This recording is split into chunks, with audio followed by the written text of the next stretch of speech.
Good evening students. सब अच्छे होंगे, फाइन होंगे, सेफ होंगे, घर पे होंगे और पढ़ भी रहे होंगे। हाँ, मैं आकाशदीप सर, आपका अकाउंट्स टीचर। तो स्टूडेंट्स, आज से हमारा जो पार्टनरशिप वॉल्यूम है उसमें रिकॉन्स्टिट्यूशन ऑफ पार्टनरशिप फर्म ये चैन स्टार्ट होता है, ये सीक्वेंस स्टार्ट होता है। यानी कि अब आगे हम जो भी चैप्टर पढ़ेंगे, जैसे chapter number 4, chapter number 5, chapter number 6, वो सब रिकॉन्स्टिट्यूशन ऑफ पार्टनरशिप फर्म इसी यूनिट के अंडर आता है। और आज हम रिकॉन्स्टिट्यूशन ऑफ पार्टनरशिप फर्म में जो फर्स्ट चैप्टर पढ़ेंगे वो आपकी बुक का चैप्टर नंबर 4 है, और वो चैप्टर आपका है change in profit sharing ratio among the existing partner. तो आज चैप्टर नंबर 4 का हमारा ये फर्स्ट लेक्चर है, और इस लेक्चर में जो टॉपिक्स हम कवर करेंगे वो फर्स्ट टॉपिक हमारा होगा concept of reconstitution of partnership firm and calculation of sacrificing and gaining ratio. अब यहाँ से जो हमारी पार्टनरशिप स्टार्ट होती है चैप्टर नंबर 4 से, इसके बाद चैप्टर नंबर 5, इसके बाद चैप्टर नंबर 6, तो ये जो 3 चैप्टर हमारे एक रो में हैं, ये आपस में इंटर रिलेटेड हैं एक चैन की फॉर्म में। और यहीं से हम कह रहे हैं कि इसीलिए आज से हमारा reconstitution of partnership firm start होता है। और उसमें जो फर्स्ट चैप्टर हम आज ले रहे हैं वो क्या है, change in profit sharing ratio. तो चलो स्टार्ट करते हैं। आज जो फर्स्ट टॉपिक हम ले रहे हैं सबसे पहले वो है the concept of reconstitution of partnership firm. यानी कि जो रिकॉन्स्टिट्यूशन ऑफ पार्टनरशिप फर्म है इसका मीनिंग क्या है। As we know, partnership is an agreement between two or more persons for sharing the profits and losses of a business carried on by all or any of them for all। तो ये तो पहले से ही पता है हमें। Fundamentals of partnership, basic concepts of partnership में हम डिस्कस कर चुके हैं कि पार्टनरशिप क्या है। पार्टनरशिप एक एग्रीमेंट है, एक रिलेशन है बिटवीन द टू और मोर पर्सन, और किस चीज़ के लिए, प्रॉफिट शेयरिंग के लिए। और ये जो प्रॉफिट शेयरिंग है ये एक लीगल बिजनेस का होना चाहिए, और इस टाइप का बिजनेस उसे सब पार्टनर मिलके भी चला सकते हैं, और कोई एक पार्टनर भी दूसरों के बिहाफ पे बिजनेस ऑपरेट कर सकता है। इसी कंसेप्ट को हम कहते हैं पार्टनरशिप। तो पार्टनरशिप में जो सबसे इंपॉर्टेंट होता है बेटा वो होता है एन एग्रीमेंट बिटवीन टू और more person. Any change in existing agreement of partnership is known as reconstitution of the partnership firm. अब जिस एग्रीमेंट के बेस पे पार्टनर्स अपना पार्टनरशिप बिजनेस कैरी कर रहे हैं, अगर उस एग्रीमेंट में कोई चेंज हो जाए, ठीक है, तो उस एग्रीमेंट में जो चेंज हुआ है, एक नया एग्रीमेंट हमने बनाया है, उसी कंसेप्ट को हम कहते हैं रिकॉन्स्टिट्यूशन ऑफ पार्टनरशिप फर्म। री एक प्रीफिक्स है, री का मीनिंग होता है अगेन, और कॉन्स्टिट्यूशन मीन्स होता है, कॉन्स्टिट्यूट मीन्स होता है फॉर्म करना, बनाना। तो any change in existing agreement of partnership is known as reconstitution of partnership firm. तो ये आपका एक वेरी शॉर्ट क्वेश्चन है, what is reconstitution of partnership. तो your answer will be any change in existing agreement of partnership is known as reconstitution of the partnership firm. Very short question, board में आया भी हुआ है कई बार। As a result existing agreement comes to N and. तो जो हमारा एग्जिस्टिंग एग्रीमेंट है वो तो खत्म हो जाएगा, वो तो क्लोज हो जाएगा। And a new agreement comes into existence, और उसकी जगह एक नया एग्रीमेंट हम बनाएंगे, ठीक है। But the firm continues, agreement पुराना खत्म होगा, फर्म खत्म नहीं होगी। Partnership business firm as it is अपना वर्क कंटिन्यू करती रहेगी नए एग्रीमेंट के अकॉर्डिंग। तो क्लियर होगा concept of reconstitution of partnership firm. तो any change in existing agreement of partnership is known as reconstitution of partnership firm. यानी कि जब पुराने पार्टनरशिप एग्रीमेंट को हम खत्म कर दें और उसकी जगह एक नया पार्टनरशिप एग्रीमेंट बनाएं, तो उसी कंसेप्ट को हम कहते हैं रिकॉन्स्टिट्यूशन ऑफ पार्टनरशिप फर्म। चलो नेक्स्ट स्लाइड पे चलते हैं।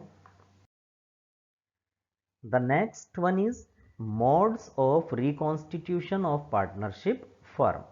यानी कि कब कब हमें एक पार्टनरशिप बिजनेस को रिकॉन्स्टिट्यूट करना पड़ सकता है, फर्म का रिकॉन्स्टिट्यूशन किन किन कंडीशन में हो सकता है। तो ए partnership firm is reconstituted in the following events. Number 1, change in profit sharing ratio among the existing partners. तो अगर पार्टनर अपना बिजनेस कर रहे हैं, ठीक है, और अब वो पार्टनर्स क्या करते हैं, जो उनके प्रॉफिट शेयरिंग रेशो हैं उन्हें चेंज कर लें। जैसे A and B were two partners, their profit sharing ratio was 1:1, यानी कि इक्वल के पार्टनर थे। 50% बिजनेस में जो भी प्रॉफिट था उसमें शेयर ए का था और 50% बी का शेयर था। And suppose now they decide to change their ratio as 3:2, और अब उन्होंने डिसाइड किया कि जो हमारे प्रॉफिट शेयरिंग रेशो होंगे अब वो 3:2 होंगे। ठीक है, 3:2 का मतलब क्या है कि 60% ए का शेयर हो जाएगा प्रॉफिट में और 40% बी का। ठीक, तो रिकॉन्स्टिट्यूशन तो होगा। पहले एग्रीमेंट में टर्म थी इक्वल 1:1 रेशो को लेके, प्रॉफिट को लेके, अब है 3:2। तो तब भी हमें बिजनेस में एक पुराना एग्रीमेंट खत्म करके नया एग्रीमेंट बनाना पड़ेगा। और यही आपका चैप्टर नंबर 4 है जो आज हम पढ़ रहे हैं, change in the profit sharing ratio among the existing partners. तो इस कंडीशन में भी फर्म का रिकॉन्स्टिट्यूशन होता है। The next one is admission of a new partner in the firm. अगर हम पार्टनरशिप फर्म में किसी नए पार्टनर को एडमिशन दे दें, तो जब नया पार्टनर आएगा, एक नए पार्टनर का एडमिशन होगा, तो पुराने एग्रीमेंट को तो हमें खत्म करना पड़ेगा और उसकी जगह एक नया एग्रीमेंट बनाना पड़ेगा। तो तब भी फर्म का रिकॉन्स्टिट्यूशन हो जाएगा। और ये हमारा नेक्स्ट चैप्टर है, चैप्टर नंबर 5, ठीक है, जिसे हम डिटेल में पढ़ेंगे। Then next one is retirement of an existing partner from the firm.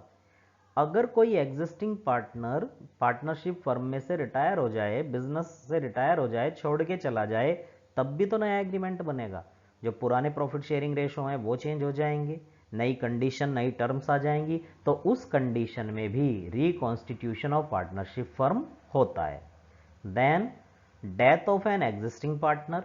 अगर किसी एग्जिस्टिंग पार्टनर की डेथ हो जाए तो तब भी फर्म का रिकॉन्स्टिट्यूशन होगा, यानी कि तब भी पुराना एग्रीमेंट कैंसिल होगा और उसकी जगह एक नया एग्रीमेंट रखा जाएगा।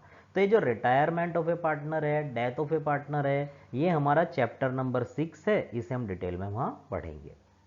अच्छा, इनके अलावा और कब कब हो सकता है रिकॉन्स्टिट्यूशन?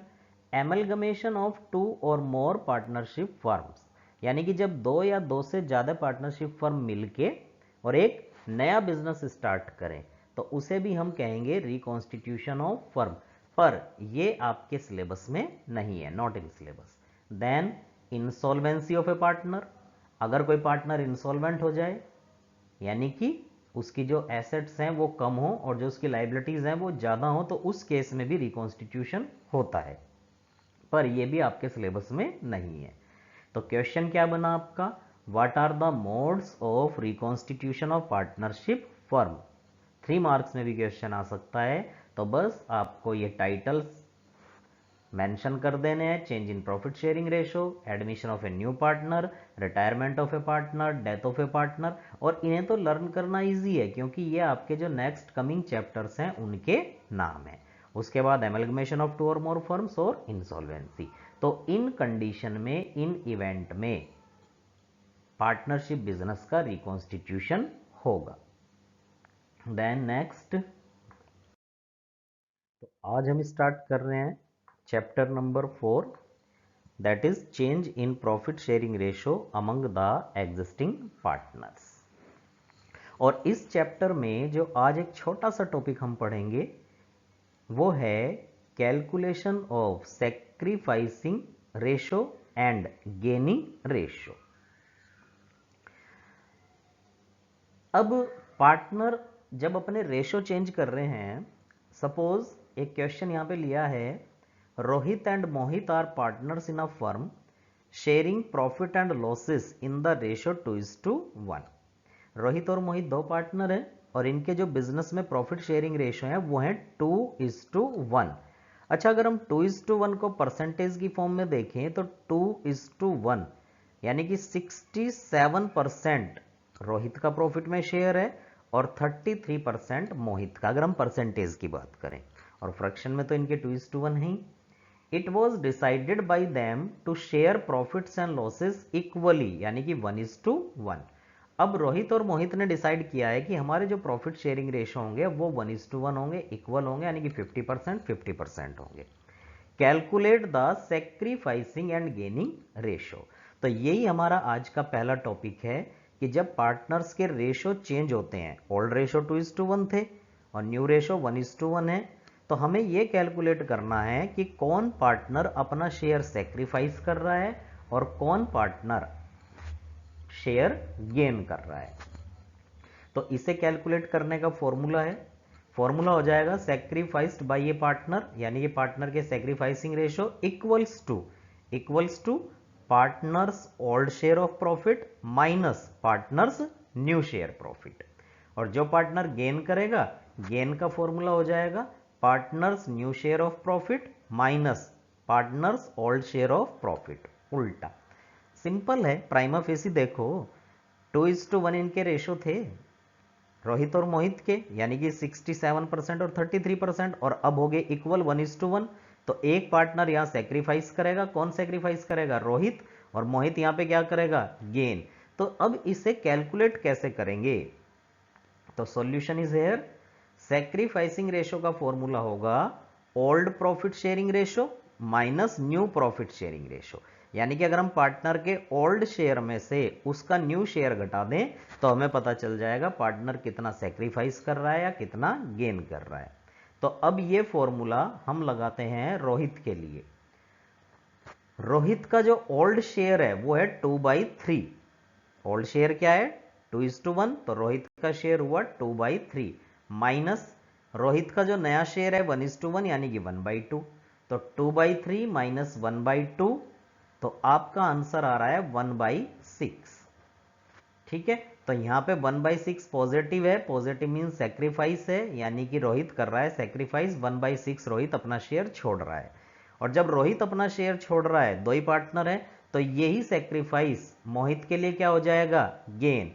तो अब यही सेक्रीफाइस अब मोहित के लिए क्या गेन हो जाएगा? तो कैसे कैलकुलेट करेंगे?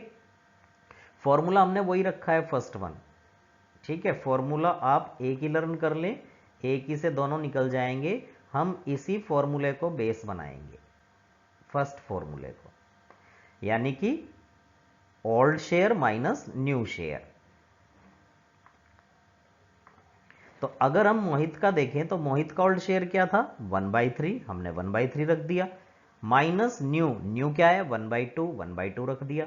तो 1/3 माइनस 1/2 आपका आंसर आएगा माइनस का 1/6।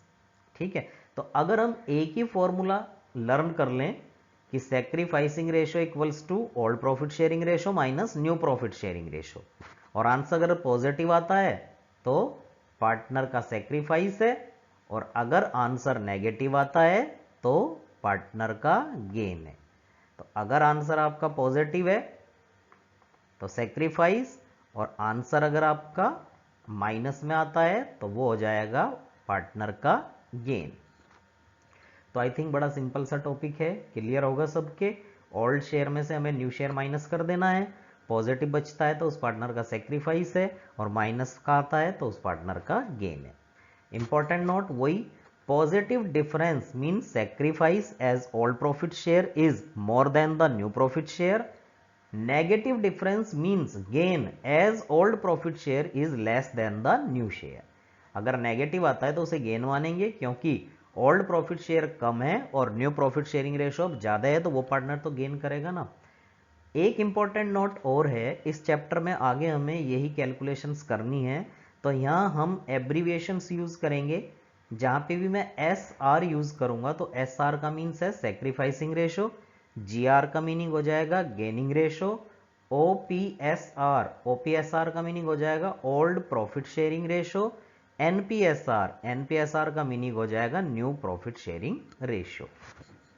तो आज हमने फर्स्ट चैप्टर नंबर 4 में दो टॉपिक किए, एक रिकॉन्स्टिट्यूशन का कंसेप्ट और उसकी कंडीशंस, और एक calculation of sacrificing ratio and gaining ratio.